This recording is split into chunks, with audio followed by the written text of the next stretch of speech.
အားလုံးပဲမင်္ဂလာပါကျွန်တော်ဒီတင်ပြပေးခြင်းရော6ဘဝဆိုတဲ့ခါကျဘလို့ပြဆိုပြဆိုရှင်းပြပြပြရဲခုလိုမျိုး level 1 data ကိုခွေလေးကလို့ရှင်းပြီး level 2ရိုက်လိုက်ပါဗျာဒီကလေးရှိတော့ဒီတူရ data ကလိုက်ချပါဗျာလိုက်ချပြီးထိုးလို့ရှိရင်ပေတာလေးရဲ့ working ခွေလေးကိုတောက်ထားလိုက်ပါမြတ်တဲ့ကိုတာပြီးတော့ဒီရတဲ့တာရီမှာဖြစ်ပါတယ်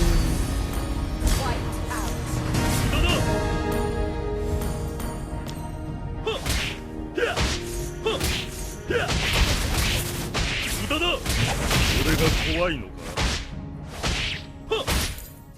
無駄だ Okay ဘော walking really စာပြီးတော့လို့ရှိရင်တော့အခုကြောပြတာပြအိုင်ဒီယာတွေကတော့ကျွန်တော်ခြိုင်ပေါ်ချောင်းပေါ်ဆွဲခါကြတယ်ဆိုတော့ပထမဆုံးအနေနဲ့ကတော့ DBS ကရှိတဲ့ item လေးကိုဒီဖနာကိုတော့ပါရခင်ဗျာအဲဖနာလေးကိုလည်းပြအမော်ရတယ်ပါတယ်ဒုတိယတစ်ခုအနေနဲ့ကျွန်တော်ဟန်ဒဆိုင်တော့ကိုတွေ့မှာရှိတဲ့လေးဝင်ပြီးတော့ဒီဒါဒေးလေးရင်တော့ပြီးတော့အဲကြောင်းလေးနှစ်ခုပါပါတယ်ဒီမှာ item damage ကိုပို့ပြီးထွက်စီမှာပါပြီးတော့ beauty ကြီးကိုတွားပါတယ်ပြီးတော့ပုတ်ဖက်တာတဟန်ဒဆိုင်ပြီးတော့ကျွန်တော်စီးရတော့တော့ပါတယ်နောက်ဆုံး item အနေနဲ့ကတော့ဘာမှတည့်တယ်မရှိတဲ့အတွက်ကြောင့်လို့ beauty ပဲတက်ပြီးထိပါတယ်ခင်ဗျာすぐ楽にしてやる貴様の死をもってな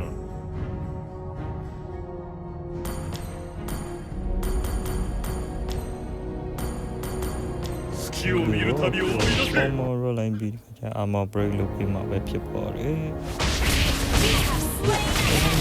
ရလိုက်မပြေဘူးဆိုလို့ရှိရင်တော့အမဘရိတ်မျိုးပဲ damage လည်းနည်းနည်းပြတာပေါ့俺が怖いのか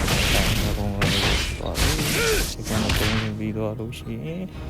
အဲ့ဒီချက်ချင်းကမှာလေ physical ဘာတခါလေးရိုက်ပါတယ်နောက်တစ်ခုကတော့ physical မရိုက်ဘဲနဲ့ကလို့ရှိတော့ damage ညာပုံပါပဲခင်ဗျာ damage 9000ကျော်ပဲထိပါတယ်နောက်ကောင်ကျော်ဆမ်းပြီးထပ်ကပြပေးပါမယ်すぐ楽にしてやる貴様ရေပြီးတော့ကပတ်စံလို့ damage က1300ကျော်ထိထိပါတယ်ခင်ဗျာယူတော့တေးသေးတယ်လို့တဲ့နေထားပါ俺が怖いのかဟုတ်ရပြီတော့တမန်ပေါ်နဲ့ကိုယ်ကိုပြောစားတယ်။ပုံနဲ့ပတ်စံပေါ်လေးပဲဖြစ်ပါတယ်俺が怖いのか။နောက်ဆုံးဒီတေရောအဒဘီကိုခြုံတော့ကိုတွေ့အောင်လုံးခြုံလေးတွေပဲဖြစ်ပါတယ်။ဒါပါပဲခင်ဗျာ။